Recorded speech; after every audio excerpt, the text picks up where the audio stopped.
This is the Five Starr Podcast.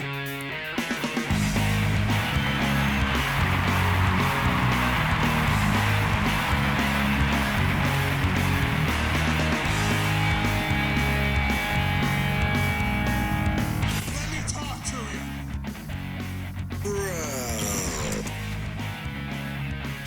Hi. What do you guys want to talk about? This is such good shit.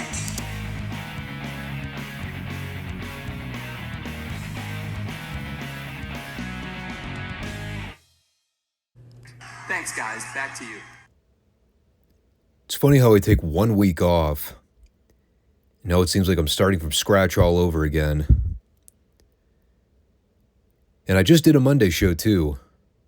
That's the ironic part. Well, it's Friday. So you all know what that means. God, I sound like Excalibur right now. Somebody shoot me. It's not AEW time. I know that for a fact. It's classic review time. We got the regular territorial coverage for today. As always, make sure you subscribe and like the show if you have not already. If you're a new viewer, we're here on YouTube and Rumble every Monday and Friday for new content and new material. Every Friday except last week, where I legitimately had no time during the week to sit down and actually record anything. But now that summer's here, the school year's winding down, things are a little less stressful here at work. And then the chaos kicks in again during the fall season. So good times ahead. But we'll ease the mood a bit here with some wrestling talk since, that's what the people came to hear, right? The people, you people, same difference. All right, let's get going with things. Not going to delay anything from the jump. Got plenty to talk about. So we just covered the second Clash on the Monday show. Figuring since we missed last week's TBS program, we could make up for it by following along in our Clash of Champions timeline. So now we are back to some sense of normalcy. And we are now officially starting to ramp up the build for the Bash Tour. The two big feuds at the top of the card are the Flair and Luger World Title Program. And as we saw during the opening few minutes here with the replaying of the footage from Savannah, Georgia, we now have Dusty and Barry for the U.S. Heavyweight title. And both of those matches are set to happen on July 10th in Baltimore. And I'll tell you, man, the one guy in the world that is stoked for this fucking Great American Bash, Jim Ross. This guy is ready. He's ready to see guys throw down. Not to say anybody else isn't excited. But Jim was in full JR mode calling the action here in Savannah. The Donnybrook that broke out between all the horsemen and the top babyfaces, that was good old classic Jim Ross commentary. So we're back at the studio for this week. And we opened with Sting versus Rick Allen. They actually had Butch Patrick at the studio this week in the crowd. So they got the camera on him for a quick little shot at the beginning. It's the actor that played Eddie Munster on the CBS comedy series in the 60s, in case anybody did not know. I'm not completely tone deaf when it comes to celebrities. I just don't know anybody past the year 2010.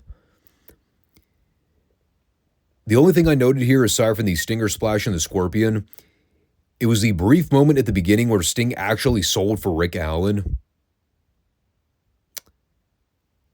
Must have been a fan. Maybe Sting thought he was a relative of Tim Allen. And he said, I need to give this guy something. He's related to a famous person. I highly doubt Rick Allen was actually related to Tim Allen. But I could be wrong. Could be wrong. And that took us to the post-match interview with Sting and Dr. Death. And I know what you're all thinking. It was horrible, right? Oh, most definitely. It was beyond hideous. But it was so ungodly amazing at the same time. You put a fired-up Sting and Dr. Death in front of a live microphone. Give them 2 minutes where they just have jack shit to say. I mean, you know you're in for something special. It begins with Sting talking in circles about the Horsemen. Of course, he never actually gets to a point because it's Sting. He just screams and howls a bunch of random crap into the mic. And the people go nuts for him. He says he's ready for revenge. At which point, Dr. Death tries to chime in by talking about God knows what. Something about drinking with his teammates. Saying there's always one guy in the pack that comes out a little too worse for wear. I have no fucking clue what he was trying to get at. And eventually he and Sting just start bumbling over each other, constantly interrupting. We had yet another instance where Dr. Death referred to the Horsemen as the, quote, four horsemen's. That is now 2 straight promos where he's made up a word that doesn't exist. Yet he continues to run with it. Because he's Dr. Death and he's horrible on the microphone. And it basically ends with them saying they're tongue-tied. And they can't finish their train of thought. Sting cracked a joke about getting the Iggy from the camera guy to wrap up the segment. And he actually had a good go-home line where he said, I'd like to wrap up Ric Flair by the throat. And then they walked off. Awesome train wreck television. The only time in history where you can take 2 very unskilled talkers, put them in front of national cable audiences for 2 minutes straight, let them fall flat on their face, yet the segment still turns out amazing by the end. Okay, that's a lie. It turned out somewhat okay. And you might be asking, why? Well, it's really quite simple. These 2 were incredibly over and super hot. Even Dr. Death was laughing when he walked off set. He couldn't even control himself. He knew it sucked. So coming back, this is where they re-aired the Luger attack in the parking lot at the Clash in Miami. The Horsemen jumped him as he was trying to get out of his limousine. And they blooded him up for the whole world to see. Stomped his head into the concrete. And they definitely did a number on him. Put him in the hospital, as a matter of fact. And, well, the Horsemen were here to justify the attack. Simply noting that Luger precipitated the attack by trying to stand up to the Horsemen. And he got what was coming to him. But now the NWA have their hands tied. Because that assault occurred off arena grounds. So technically they cannot be held legally liable for any damages done to Luger in the attack. Something tells me that is very exaggerated. I'm pretty sure the NWA would have every legal means to punish the Horsemen if they wanted to. But the point in all this heinous attack on one of their supposed top babyfaces was so disgraceful and so terrible. They then cut to a shot of several studio fans holding up a sign that read, and I quote, "We have class. We are 4 Horsemen fans." Heat. The Horsemen had a lot of it. And of course, Flair's rubbing salt in the wound, saying that Luger deserved every bit of that beating, noting that he got schooled. Meanwhile, the entire studio crowd is cheering for Flair like he's God. It is almost astonishing watching this stuff again. Like, just seeing how back-asswards the character dynamics were, even in 1988. Luger is supposed to be one of the top babyfaces challenging for the world title. And the people are so behind the heels. It's not even close. They don't give a fuck about Lex Luger. He's not cool. The Horsemen are cool. And all the while, I thought the NWO were solely responsible for flipping the script when it came to faces and heels. Oh, by the way, I had to mention this too. Flair was so blown up by the end of this promo, he could not even audibly woo without cracking his voice. And his face was redder than a tomato by the end. Good God. Somebody get that man a drink. Then we came back to see Barry Windham beat up Kurt Thompson in short order. And the bigger note in all this was Jim Ross expressing his disdain for Barry Windham and the way he's conducted himself as of late. He was so repulsed by Barry's actions, he openly disparaged all the females in the crowd that cheered him, saying, yeah, there might be a few people in the audience that like Barry. Mostly the girls. But they don't know any better. Barry doesn't give a fuck about the fans. God, Jim Ross was so great this week. And you could tell, too, he's gotten so comfortable in his color role. He knows exactly what to say at the proper time. He never gets in the way. He's never overbearing. Never tries to go into business for himself. I think I started to see why Tony Schiavone resented him so much around this time. Because he knew he was getting outclassed. But Jim was a natural. What can you say? So Barry won with the lariat. Then he and JJ were at the booth here to plug Baltimore some more. JJ kind of restated what he said earlier. Barry, on the other hand, he was really good here, saying that he got goosebumps watching Flair lose his mind earlier because he recognized the look. It was a look of intensity that Barry saw when he used to stand across the ring from Flair in combat.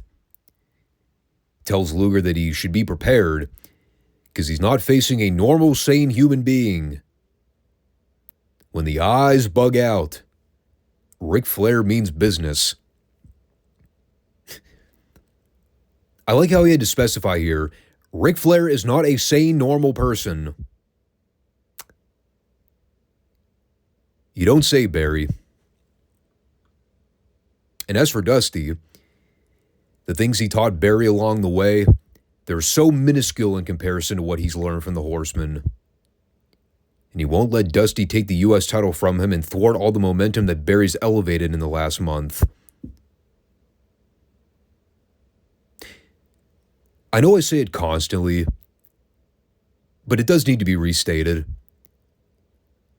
Barry's heel promos, God, they were outstanding. They are not even remotely comparable to his babyface promos. Not even in the same class.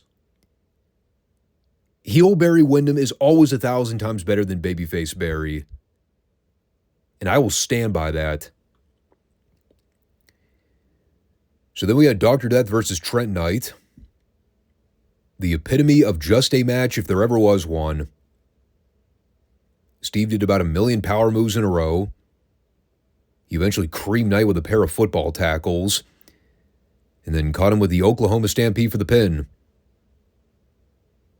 As per usual, JR was putting over Steve here as the greatest athlete in the world. Not even trying to hide his biases. Really not much to say about that, though. Then we followed it with a Tully Arn promo where David Crockett gave them the best opening line in the world, calling them the Brave Horsemen, saying these guys must really be proud of themselves for that attack on Lex Luger. He's the best. David is just such an unapologetic mark. It's not even funny. He didn't even have a question here. He just stood there and disparaged these assholes. And you could tell he cracked Tully. He's like, David, why don't you just stand there and hold the mic and do what you get paid to do? And so Tully's reading the riot act to all the baby faces, saying that Sting is so focused on what happened to Luger in Miami, he cost him and Dusty a chance to be World Tag Team Champions. Saying that if he was worried about himself instead of everybody else, he might someday be a world champion. He said that the Horsemen wake up at 4 a.m. every morning and they kick ass better than everybody else on the roster. And if guys like Dusty, Lex, Sting, and Nikita want to get even with the Horsemen, they can meet them inside War Games. Shit. I don't have my Regal clip queued up. And then, Orange just kind of reaffirmed what Tully said, saying that Tully's about to prove why the Horsemen are the best at the sport and a cut above everybody else. At which point, Tully proceeded to kill Dave Spearman. They actually said this was a rematch from the previous program. Apparently, Dave Spearman requested this match because getting his ass handed to him one time by Tully Blanchard, that wasn't enough. He wanted a second chance. The courage. Well, unsurprisingly, did not work in his favor. Tully killed him. He won with the slingshot. JR continued to express his revulsion against the Horsemen for the attack on Luger. I just love how Jim is treating this angle like it's the darkest moment in wrestling history. Like it's the first time we've ever seen anybody get attacked in a parking lot. Hasn't Jim been calling wrestling for at least a full year by this point? You're telling me he's never seen anything more serious in the UWF? This is the bottom of the barrel when it comes to heinous evil attacks in pro wrestling? Yeah, nothing is more disdainful than seeing a pack of heels jump a guy in a parking lot. You've never seen that a million times before. It's so ironic, too, because in the following segment, literally the following fucking segment, the announcers are talking about Kevin Sullivan getting ready to lay out the blueprint for the Tower of Doom cage match. All the while I keep asking myself, isn't this the guy that openly kidnapped a woman in front of millions of people? Where was the outrage from Jim Ross then? He's more livid about a grown man getting assaulted in a parking lot over a poor, helpless woman getting kidnapped, choked, and nearly killed by an insane predator.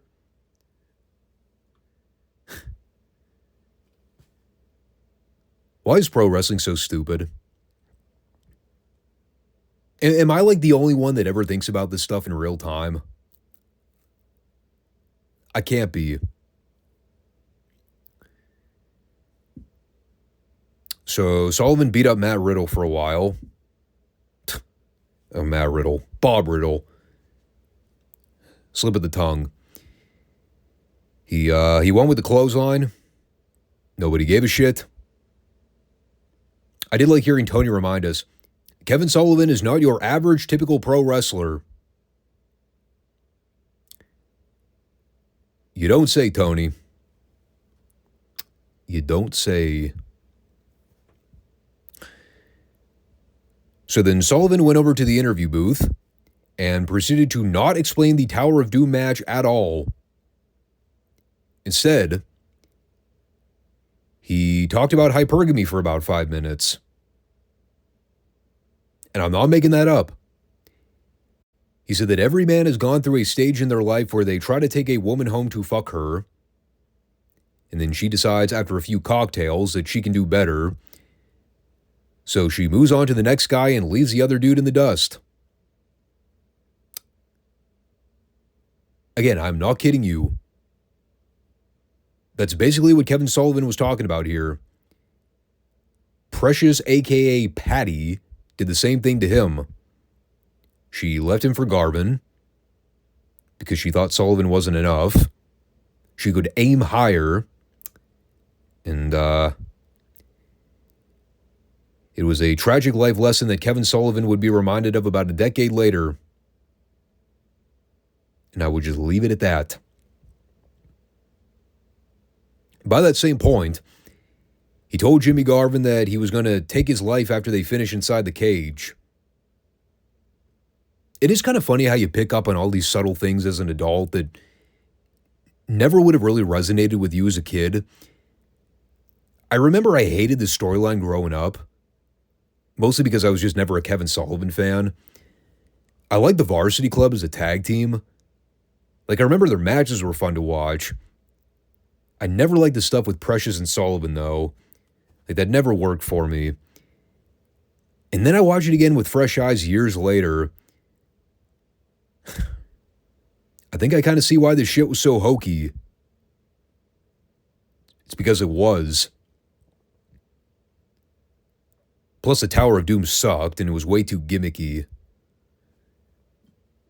But we'll cross that bridge when we come to it. Oh, trust me, we are going to review that match. I've got that 88 Bash event all queued up on the cock. I've got plenty to say about it. Kind of like how I had a lot to say about this Lex Luger payoff. And everything post-Bash. And this promo he cut here at the Atlanta studios this week. It was kind of one of those moments where it hit me all at once. Just like a pop in the mouth. The moment where I sat back here and realized this was the moment. This was the moment that Lex Luger's career was fucked. You think about all the lead up to the Bash tour in Baltimore. The angle in the parking lot in Miami. The Horsemen going out of their way to pat their own backs and tickle each other's taints over what they did to Luger. They're trying so hard to be unlikable douchebags. The announcers are putting over the heart and the courage of Luger to show up at the studio this week at less than 100%. Like, they are doing everything possible to try to paint Luger as the most sympathetic babyface of all time. And you just think to yourself, you watch it. How on God's green earth do you not put the fucking strap on Luger? How in the world do you go through all of this and not have Luger beat Flair in Baltimore to win the belt? Well, again, I repeat, the moment you realize as a smart fan watching at home, Luger's career was dead in the water after this moment, I was just beyond baffled watching this promo. It's so great. Luger is so passionate. He's fired up. He's just running Flair up the flagpole. He said he didn't have to be here this week, but he chose to be. Maybe against doctor's orders, but he had something he wanted to say directly to Flair and the rest of those scumbag horsemen, because they tried to end his career, but they couldn't get the job done. And Jim Crockett even asked Luger if he wanted to press legal charges. But no, Luger wanted to handle business his way. He's man enough to take the beating and get back up and then hit Flair where it hurts the worst. The world title means everything to him. He said it on this show. But it's going to hurt that much more. It's going to be that much more cathartic when Luger takes it from him in Baltimore and he sticks it to all the horsemen. And then you realize that none of that actually happened. And you're like, it's chapter 1 of Lex Luger's career sabotage. This guy, for well over a decade, was fucked and fucked and fucked and fucked and fucked. Over and over and over and over and over again, dude. And both major American companies. Multiple times over. And the guy was still over. By the end of the late 90s. He was one of the hottest baby faces in the market. How? How in the fuck is that even possible? Like, by the time Luger actually became a world champion in 91 or whatever year it was, 91 or 92, like, he already had one foot out the door with the company anyway. WCW was in total shambles. Like, nobody actually cared about the product. Then you remember he wins the title from Hogan on Nitro several years later, and then, what is it, he loses it like 6 days later on pay-per-view again?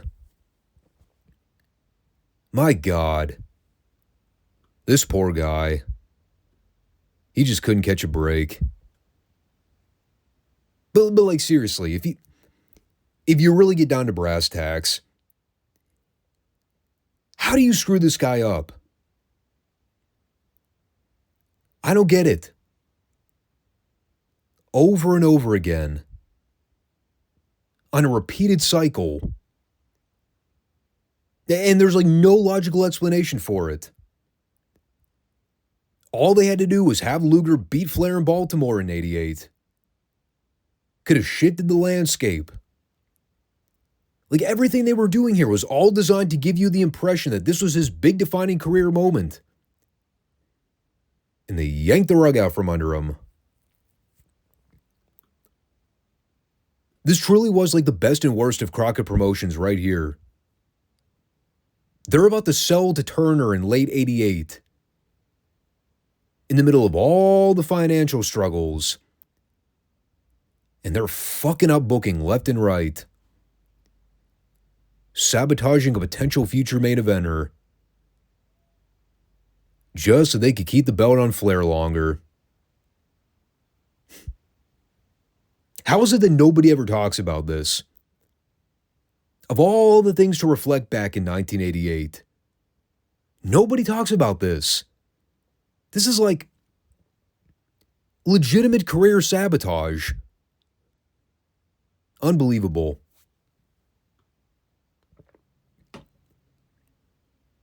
So on that note, I guess we have more show to cover here. Double A wrestled Tommy Angel for about an hour. This was easily the most boring Arn Anderson squash I think I've ever seen. He just worked over some body parts, tugged on Angel's arm for a while, held him down on the mat, seemingly for weeks on end. And then he won with a gourd buster. I mean, you want to talk about autopilot mode. Arn was in full-fledged autopilot mode this week. It was not one of his brighter career highlights. A completely unmemorable promo, followed by a nothing-happening squash that he forgot the minute it was over. And then they subsequently followed that with more Bash Tour plugs. Took a minute to address the bench press angle from months back with the Powers of Pain and the Road Warriors. I mean, that all seems like ancient history at this point. And that was like, what, 3 months ago they shot that angle? And then, of course, it's all designed to set up a bunch of scaffold matches between both teams that don't actually end up happening. So you realize all those angles were for naught. Let's see. Well, we had the Midnights out next. JC was sporting his Tony the Tiger tennis racket. He was really milking the punchline, too. So it's Bobby and Stan versus Bob Emery and Ryan Wagner. As per usual, Bobby and Stan are out there doing their shit, which is always great. But it's mostly background noise while Jim's at the interview podium cutting promos. He had some real banger lines this week, just drowning out JR and Shivani the whole time. Both gyms were actually bantering back and forth here. It was pretty great. At some point, as Corny's drumming up excitement for the Bash Tour, he also updated the audience on his training regimen, just in case he needed to get physical with the Bash. He is now bench pressing 433.5 pounds. He's also taking up the low-fat Twinkie diet. So hats off to Jim. Making progress in the world. He's also a hypocrite. Because I've heard him say many times that low-fat Twinkies are the most ridiculous snacks in the world. It's like straight from the horse's mouth.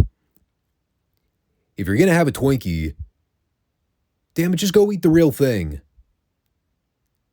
It's like drinking Sprite Zero. If you're going to drink Sprite, have the real thing. I know that'll piss him off. Not that he listens anyway. I also love the bit here where JR is openly making fun of Cornette for being afraid of heights. Talking about him having to be suspended above the ring in a shark cage for one of the matches at the Bash. JR goes, "Doesn't your nose bleed easily, Jim?" And Jim, without hesitation, just goes, "I get nosebleeds all the time, JR. Stop rubbing it in." Fucking died. Another Jim Cornette stereotype that is so easy to identify. Constant nosebleeds. So the Midnights win with a rocket launcher. I still love how in the middle of all this, they're trying to hype up the Fantastics and the Midnights for the Bash Tour events. Meanwhile, here's beautiful Bobby selling for a random job guy in a studio show. Bobby was way too unselfish. God rest his soul. What a great dude. But seriously, dude, we really need to have him feed for the job guys here. This isn't Mike Jackson we're talking about. It was Bob Emery and Ryan fucking Wagner. Come on. So we had JC going into another one of his glorious heat tirades. He is hyping up footage they shot recently where the Fantastics were giving a demonstration on the logistics of how to work a straitjacket. It was actually the exact carbon copy of what they shot in Mid-South from '84, when Bobby Fulton let Tommy Rogers tie himself up in the straitjacket, basically leaving him in prone position for the Midnights to run out and blindside him. They had allegedly convinced the Fantastics and everybody that the Midnights were not at the building last week. So the moment they saw Fulton was completely helpless, they ran out from the back and laid out both guys. And then Bobby cracked a chair over Fulton's head. That didn't make any sense. Eaton cracked a chair over Fulton's head. Or I could say Bobby cracked a chair over Bobby. But they're obviously yucking it up over the whole deal. Corny outright said here, "That is the closest you will ever see to attempted homicide." Word. And then we had Cornette explaining that he hopes the situation fired up the Fantastics because they want them at their very best for the Bash Tour.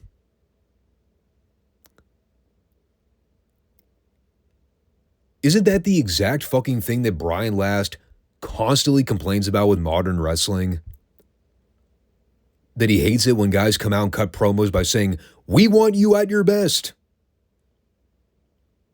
Meanwhile, here's Jim Cornette doing the exact same promo here in 1988. It is kind of dumb if you actually think about it. Why would the Midnights want the Fantastics at 100%? Wouldn't they be better served wanting to beat the Fantastics at less than, say, 50%? when they're already bruised, battered, and beaten half to death? I mean, sounds like it's easy pickings for the Midnights in that case. Better than them wanting to fire up the Fantastics and get them all pissed off. But what do I know? So, back from break. They actually re-aired a good chunk of the Al Perez-Nikita Koloff match from Miami. And that's something you can go check out last week if you want to hear my thoughts on the second Clash of Champions.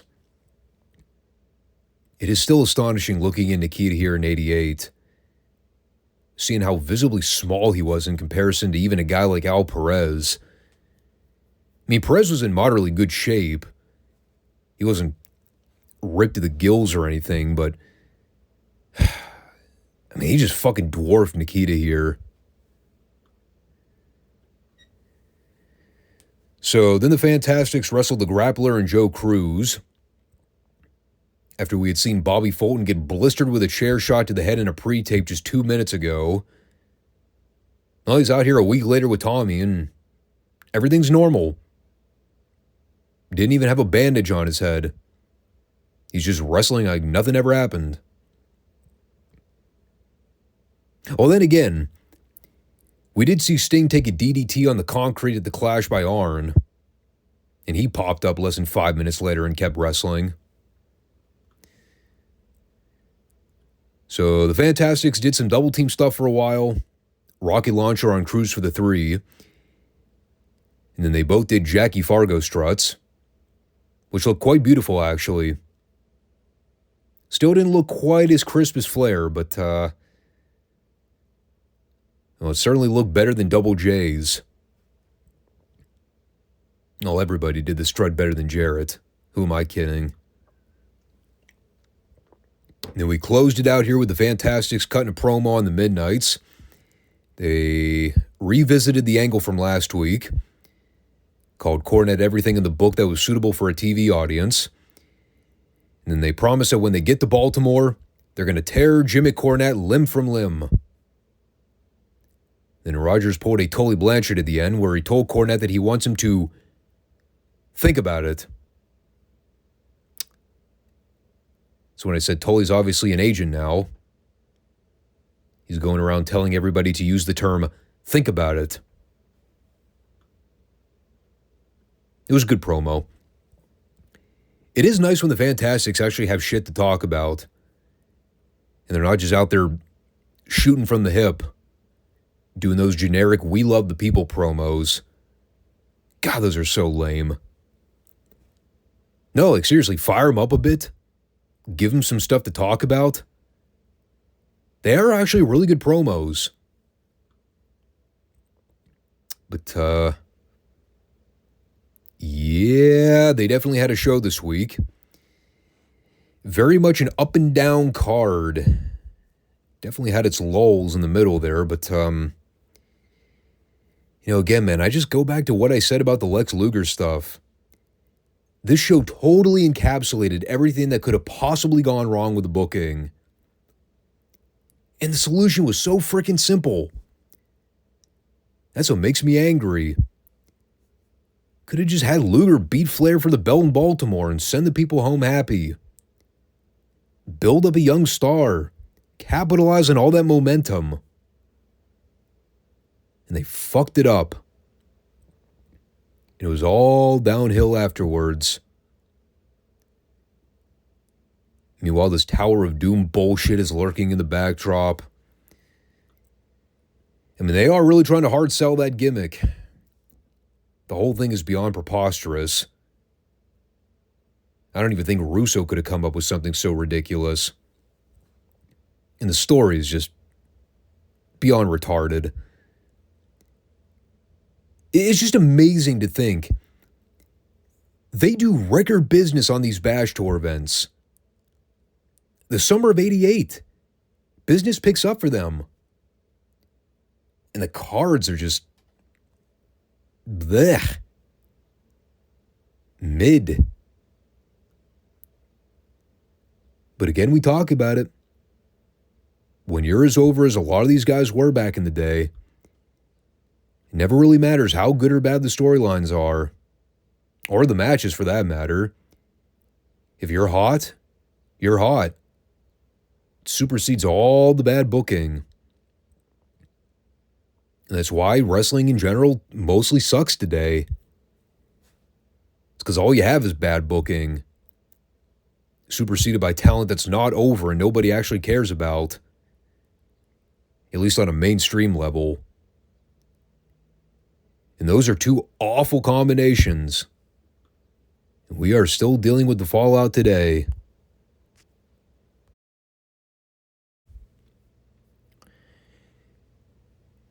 But you all know me. I love getting on my soapbox.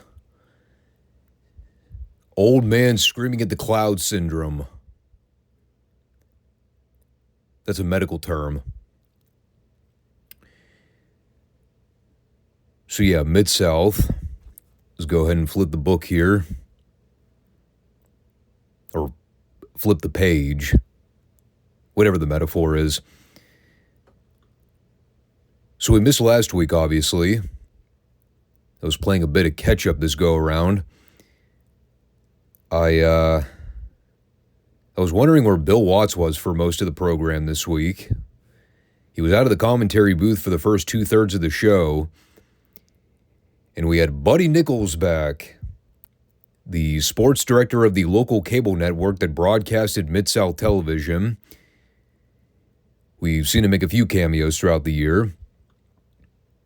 And they actually dived right into the action this week. Boyd kind of ran down the advertised card. And then they immediately pitched to the ring for Rip Rogers and Tim Horner. And we saw a couple weeks ago, Horner got the upset win over the Black Ninja. You know, I said it kind of looked like they were gearing up to give him a bit of a push beyond the prelim role he was mostly designated to. I loved how oddly specific Buddy Nichols was in describing Tim Horner's ring gear. He had to clearly specify all green pieces of his gear, up to and including the ring trunks, the boots, and the knee pads. You couldn't just say, Tim Horner in all green. He had to say, Tim Horner in the green trunks, the, green knee pads, and the green boots. Spit it out, bud. It ain't rocket science. It's a good little match. Fine wrestling. Rogers was able to get a little bit of heat on him in the last minute, but it was mainly a Tim Horner spotlight. Horner actually went over with a flying body press here, which was a detour from his signature bridging pin. And again, you can obviously tell they're trying to elevate Horner. I honestly don't recall if that ever really goes anywhere, because it's not too far from now where he goes up to Mid-Atlantic. So we'll see if my memory holds up. But I don't think he's around for much longer. Then we came back for Tony Zane versus Magnum TA. After 2 weeks, he has ditched the ring name Terry Allen. He got over immediately with the fans and said, well, I've got to change my name now. I'm a fucking star, brother. And obviously they referenced him getting the stamp of approval from Dusty Rhodes from when they were both down in Florida for a brief period. You know, Dusty wanted to see Magnum break out of the region and catch the eye of Bill Watts, because he knew there was star potential there. And it's another good showcase for Magnum. I mean, he's obviously greener than a pepper tree, to steal a famous quote. But again, man, just like we saw with his debut, he's got fire, he's got attitude, the people are super into him. And granted, it got a little sloppy at the end there. Magnum, you could tell, was totally winded. And Tony Zane had the cardio of anybody confined to an iron lung. So they kind of bumbled through some spots at the end there until Magnum caught Zane with an atomic drop for the 3 count. And I will say, I definitely prefer the belly-to-belly throw as a finish over the atomic drop. Mostly just for the nostalgia of the way David Crockett used to call that move. Just openly marking out for it on the studio shows. The atomic drop is... I don't know. Kind of incomplete. It doesn't ever really look like a move that should believably finish somebody off.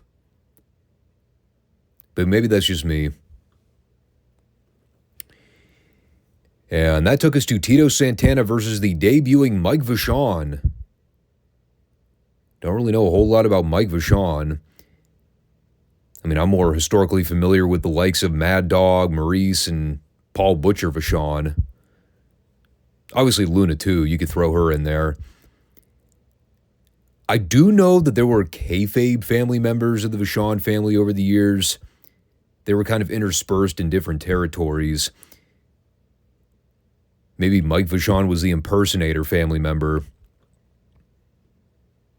Kind of like how Lance and Waldo were the ripoff Von Erichs. I mean, for the Vachon family's sake, I can only hope this Mike Vachon was an imitator. My notes are very brief for this segment, but I will go ahead and read you exactly what I wrote down. Total styles clash in every conceivable way. Mike has no fucking clue how to feed or sell for any of Tito's offense. And this is in all caps. What the fuck happened at the finish?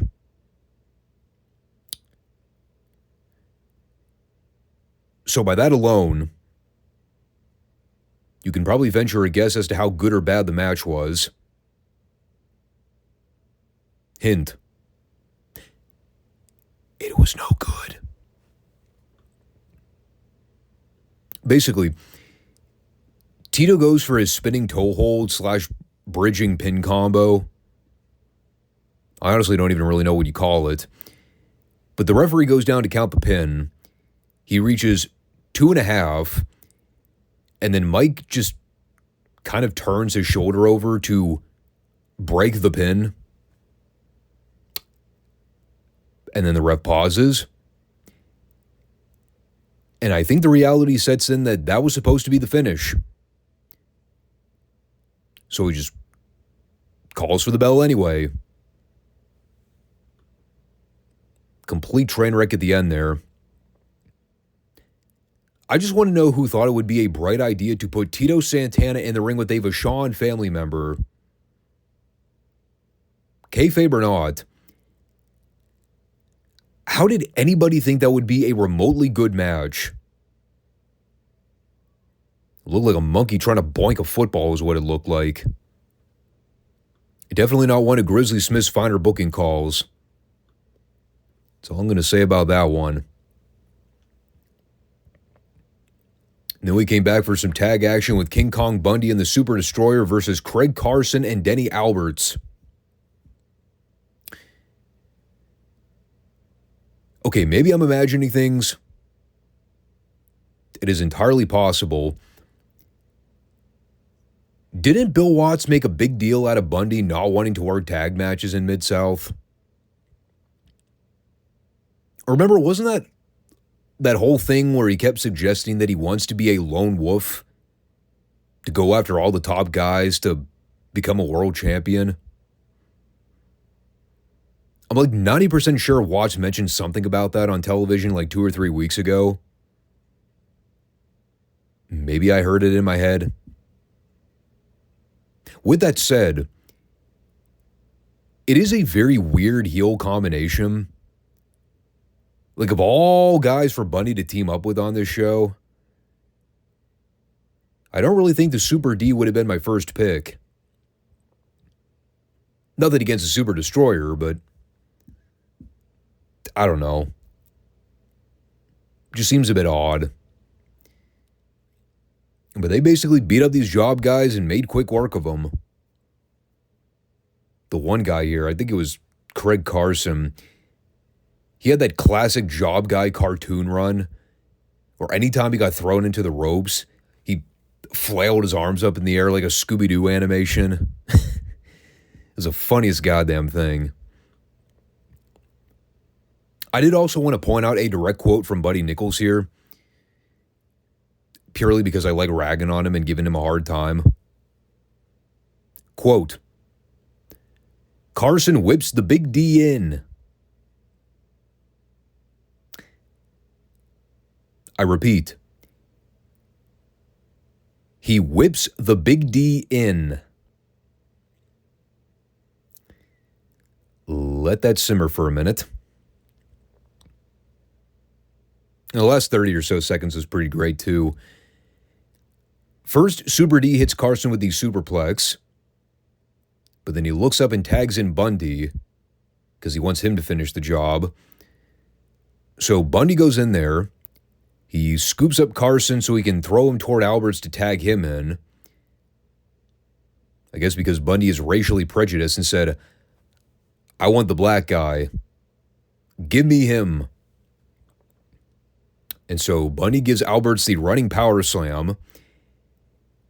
And because this Denny Alberts is a fucking idiot, he tries to squirm his way out of the move.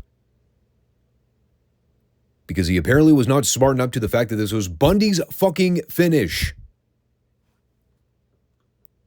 So Bundy had to legitimately pin this guy down for his signature 5 count. And you can see him actually pressing down with like all of his body weight to prevent this guy from kicking out. I was like, are you serious? It was cool though. You know, seeing Bundy and Destroyer kind of working hand in hand at the end there. I don't know, kind of gives you the impression that maybe this is more than just a makeshift pairing. They may actually run with them as a recurring tag team. There's nothing wrong with that. You know, I kind of like the unstoppable powerhouse tag team. Definitely gives Dog and Duggan some credible heel opponents down the road. Speaking of the Dog, looks like he's got some other things to attend to in the meantime. So this was kind of the week where shit hit the fan when it came to the friendship between Dog and Hacksaw Butch Reed. We've heard Reed talk about how he's trying to get to the top in Mid-South. And, well, he made his intentions perfectly clear in this promo. We come back from break with Hacksaw Reed in the ring with Reeser Bowden. And Reed starts unloading some of his frustrations about how he's been loyal to the Junkyard Dog since he came to Mid-South. You know, he's the reason that Reed even has a job in the area to begin with. With that said, he's wanted a shot at the North American title for a while. He was apparently supposed to have a match last week with Tony Zane, but he decided to no-show because the competition was not suitable enough. He's tired of facing all these ham and eggers. He's wrestled DiBiase. He's wrestled Kamala. He's wrestled Bundy. And now he wants to wrestle Dog. The same guy that brought him to the dance. If Hacksaw Butch Reed wants to be the best, he has to beat the very best. For the record, I am trying to summarize this as best I can to try to give some form of coherency to it. God bless Butch Reed here. This was not one of his finer moments on the mic. He became a hell of a heat magnet later on. But this long-form promo did not do him any favors. He was repeating himself a lot, kind of getting thrown off by the heckling chants. It was interesting, though. The moment Reed started throwing shade at Dog, the fans are right there to chant, "Go home, Reed," and "We want Dog." And they're really milking the answer to the challenge. Reed wants Dog to come out and accept a match with him. To which Dog eventually does accept. And he begins his promo with something to the extent of, "It's crabs like you that prevent our people from getting ahead in society." Boy, howdy. That Southern talk hits home a lot differently in 2024. I mean, you think with how often racial issues are overblown and spread in today's culture. I mean, you go back and listen to Dog chew out Reed for being entitled here. Jesus. That's a big can of worms he's opening. And it was great. Reed throws the first punch. Him and Dog get into a tussle on the mat while DiBiase runs out from the back to start ganging up on the Dog. And you see that initial standoff with him and Reed, but cooler heads prevail, and they both start ganging up on him.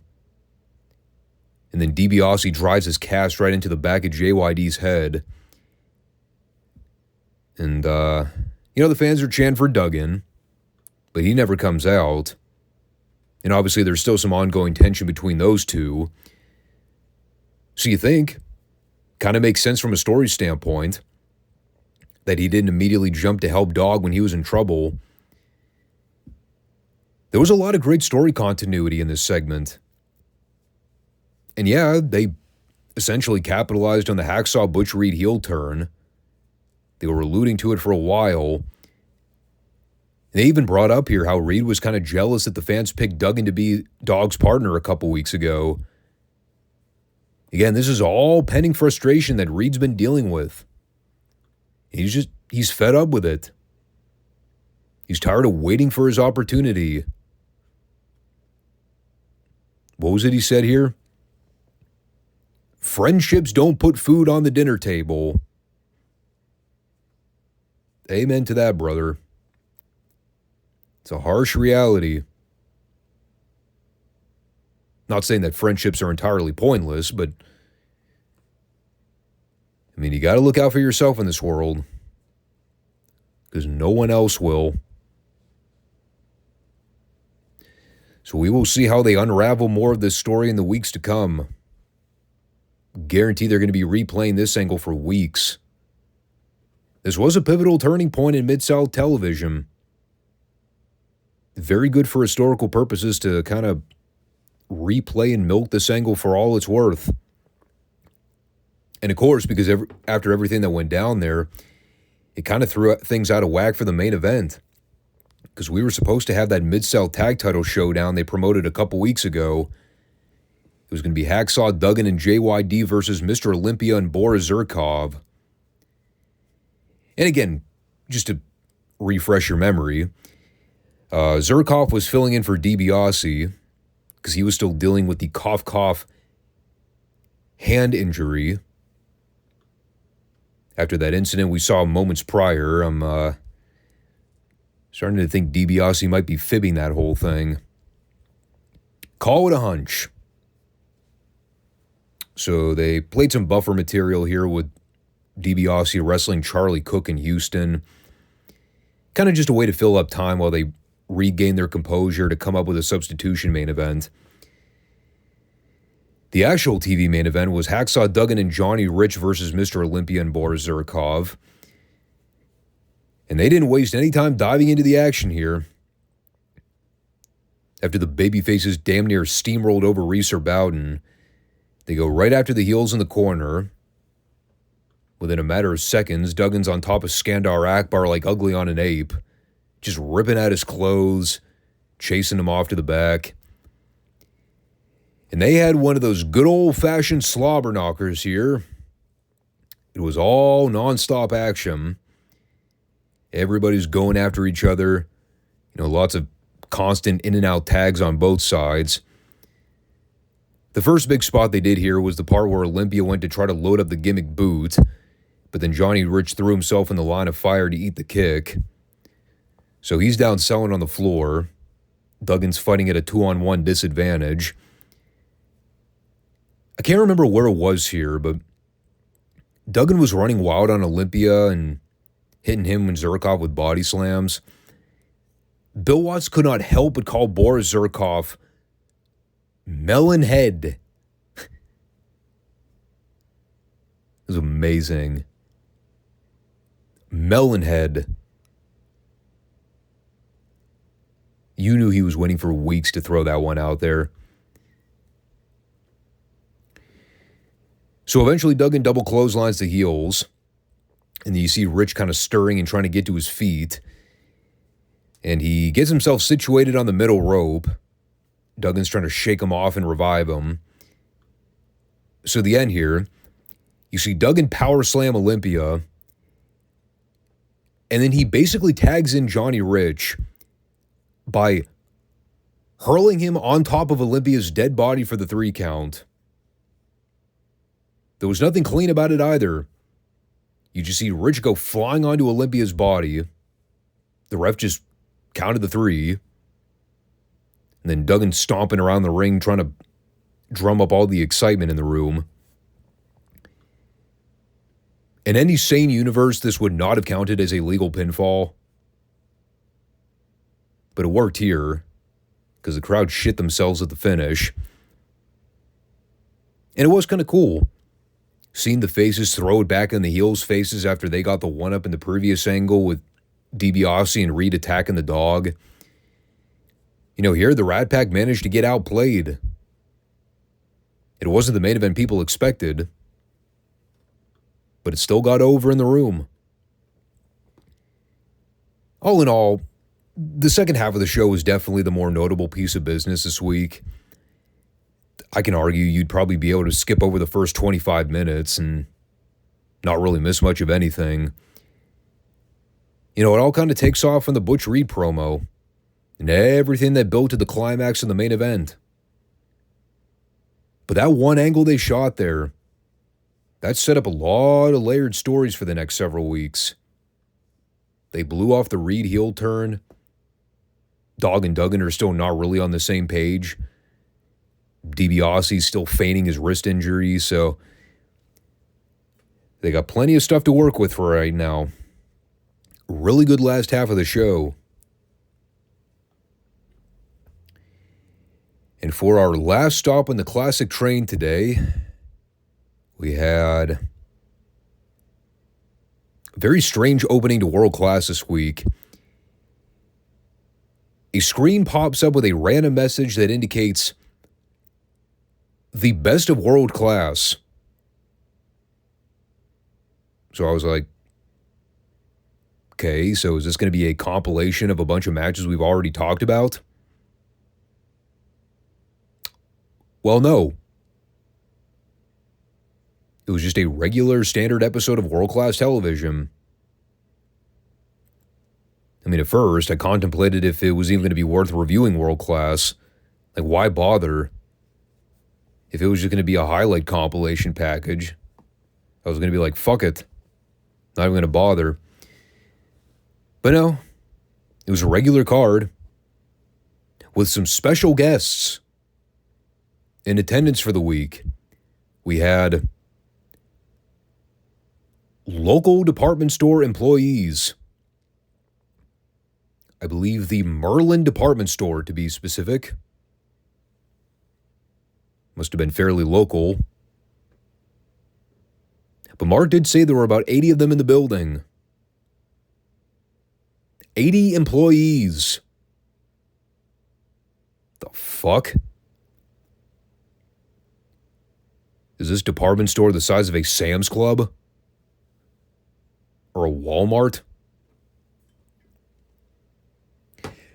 Well, I'm sure those fans were salivating at the mouth to see Kelly Kiniski curtain jerk the card. They said, you're getting your money's worth this week, people. Kelly Kiniski in the opener. And all 80 of those employees immediately demanded refunds, from what I hear. So it's Kelly Kiniski and Jack Victory versus the Fantastics. It's probably the single reason nobody did demand refunds is because Fulton and Rogers were involved. Is this our first time looking at Jack Victory in Dallas? Maybe we've seen him work a handful of underneath matches before, but can't recall. Here's what I loved during this match. Kiniski spent the first 5 minutes of this thing on the apron, never having tagged in one time. And of course, what are the fans chanting? Kiniski sucks. Apropos, and believe it or not, Kiniski was actually fine here. Again, probably because he didn't do jack shit for half the match. It was actually Victory that nearly fucked up the end. But I'll get to that in a sec. You know, it's all basic stuff with the Fantastics dominating early on. They're able to eventually get the heat on Tommy, so Bobby can make the big comeback. There was actually a really great spot here right before the finish. The Fantastics do the duplicate Irish whips in the corner to the heels. But instead of the heels bonking each other, Kiniski actually back body drops his own partner to avoid colliding with him. It was either instinct or deliberate sabotage. Either way, it was hilarious. And then right at the very end, the Fantastics are trying to set up the drop-down drop-kick combo. And apparently Jack Victory did not know what he was supposed to do when Rogers did the drop-down spot. So he hits the ropes. He sees that Rogers goes down. He stops. Time freezes for about 10 seconds. And then Bobby Fulton goes, fuck this. And he leapfrogs over Rogers and covers Victory with a Thez press. Good improv to cover up for the obvious fuck up. But, yeah, just kind of a standard tag match to open things up. You hate to say it, but the Fantastics are just kind of dudes that exist in the territory at this point. You know, they're like the Midnights where you kind of see them pop up for matches here and there, but they're not really involved in much outside that one feud. And we all know how long they've been milking that program. I know they're about to leave again for Mid-South pretty soon, and the Midnights are about to wrap up around that same time. They wait a little longer before they eventually go up to Mid-Atlantic. But yeah, that's the pit stop run that Cornette constantly talks about with Dallas. They were in, they were out, and that was all she wrote. Speaking of the Handsome Devil, JC is still pissed off that Scott Casey stole his green suit jacket. Because that is a story, apparently. I liked how he had to specify that his mother bought that jacket for him after he won a tennis tournament.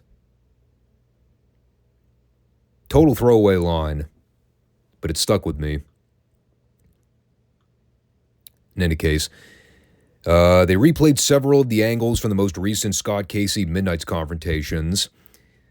The one that we did not cover was the angle from Fort Worth, where Sunshine gave Cornette the old flipperoo takedown. But of course it was a fluke, because JC clearly tripped on a mysterious object. We all know there's no way that a woman could ever legitimately do that to any grown man. So now Cornette has two objectives here in Dallas before his departure. To get back his green suit jacket, and then prove that men are superior to women.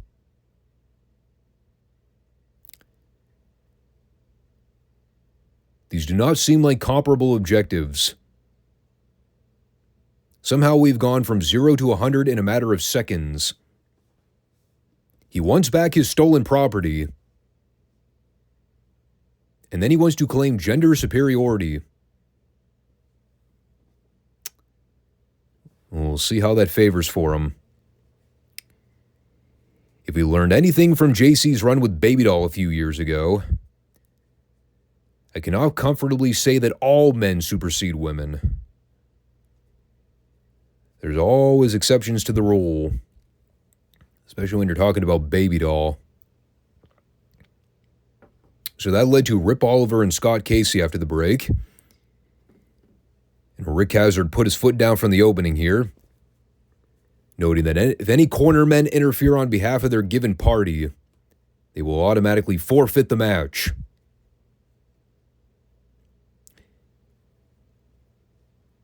So why not just ban him from ringside? I did like Bill Mercer trying to break the awkward silence here. During the early part when both guys were just doing basic mat stuff, Mercer's trying to plug one of the local cable networks in Jonesboro, Arkansas. And it was one of those things where it was completely unintentional, but it ended up being so much funnier than it had any right to be. He's trying so hard to put over Jonesboro, but because he really doesn't have anything constructive to say, he just goes, lots of other great things in Arkansas. Like, well, there's Arkansas State University and other great things. That was actually a quote. Other great things. Tell me more, Bill.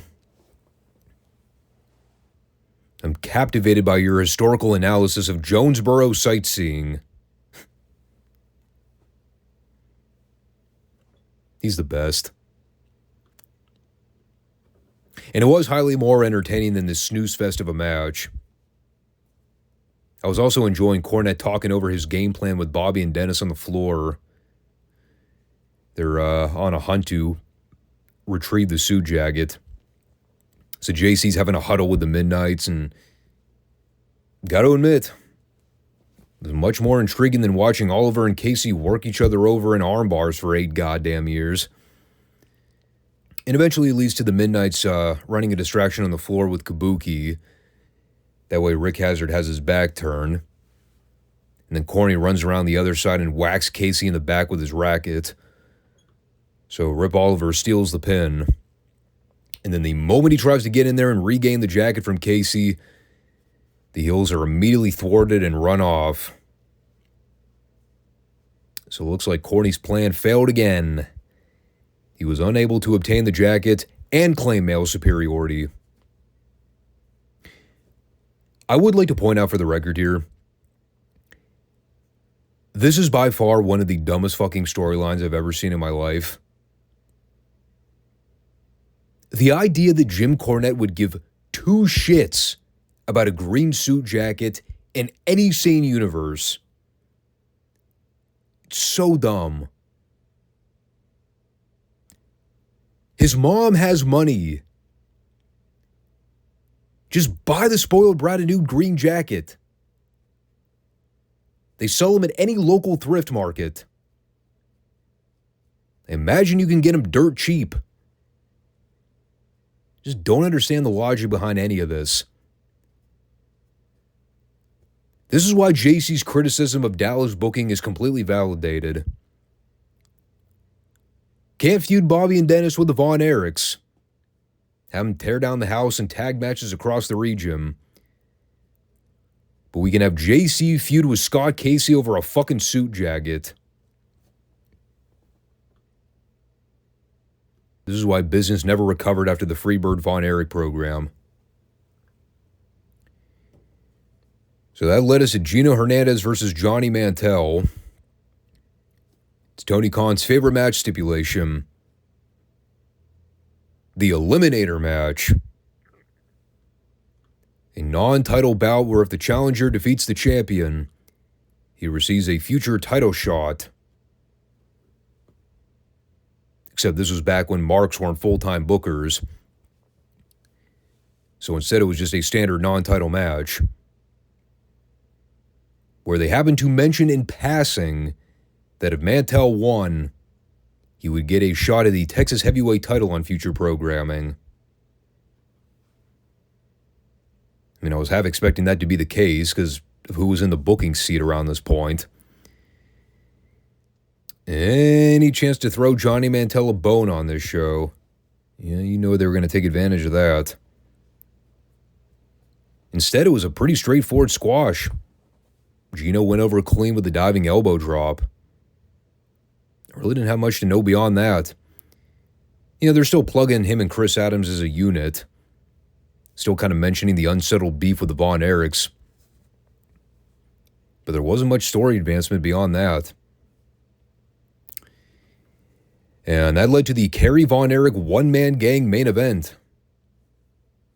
A Texas Stadium rematch, to be specific.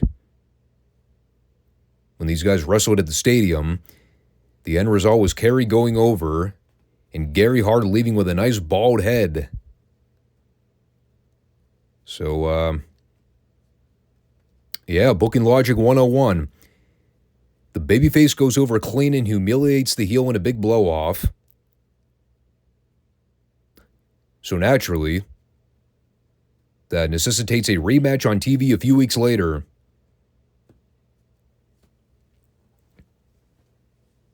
I mean, there's nothing wrong with it. You know, it followed a similar pattern as the Texas Stadium match where Kerry fought from underneath pretty much the whole time.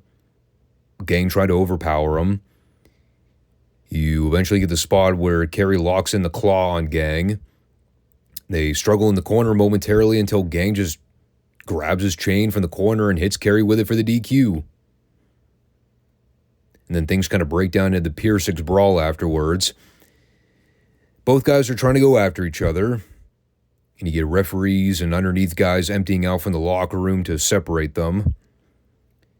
It was, I mean, again, it was fine. It all just kind of seemed like complete ass backward booking to me. Again, we already saw the payoff to Kerry beating Gang at the Parade of Champions. The babyface triumphed. So when I saw they booked the rematch here, then it just ends in a DQ anyway. Doesn't that just seem like turning the page backwards? Like inverse booking? Like, wouldn't it be more logical to do the DQ first and then have the blow-off where Kerry actually gets his win and then gets to shave Gary's head? I don't know. Doesn't really add up if you ask me. There are a lot of things that don't add up when we watch World Class a lot of the time. I mean, the episode was just kind of a hodgepodge of stuff up and down the card. Again, nothing was necessarily bad. And just not really all that excited or fascinated with anything happening on the show. You know, again, the Fantastics are just bodies at this point. The Midnights are feuding with fucking Scott Casey. There's no big money feud happening that's worth checking out. The Freebirds are gone again. You know, that's another collection of big stars that are out of the territory. That's the big issue I take with World Class right now in the early summer of 85. Like, even Gino and Chris are a little cold, especially with all that post stuff, the post stuff that's happened after the Texas Stadium with Von Erichs. It just seems like a lot of regression is currently happening right now. Like, they got through the Parade of Champions, and now they're trying to figure out what the next step is. And it shows with a lot of the television product. The shows are just not all that interesting. You know, and that's really been the case for a lot of Dallas booking as of late. Even when they cycle through talent and bring in some new fresh faces, the interest quickly dies off when you realize that a lot of them just get shoehorned into the mid-card.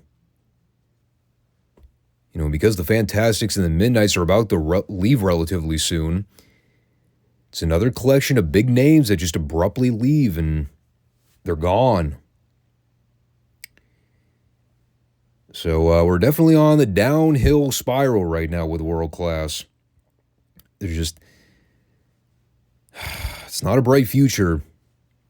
It's really not. But we'll keep navigating the timeline here as we wrap up another Friday classic installment on the channel. I'm getting a little gassed out here, so I'm going to wrap up now. It's also fucking hot in this room right now. I got the fan going.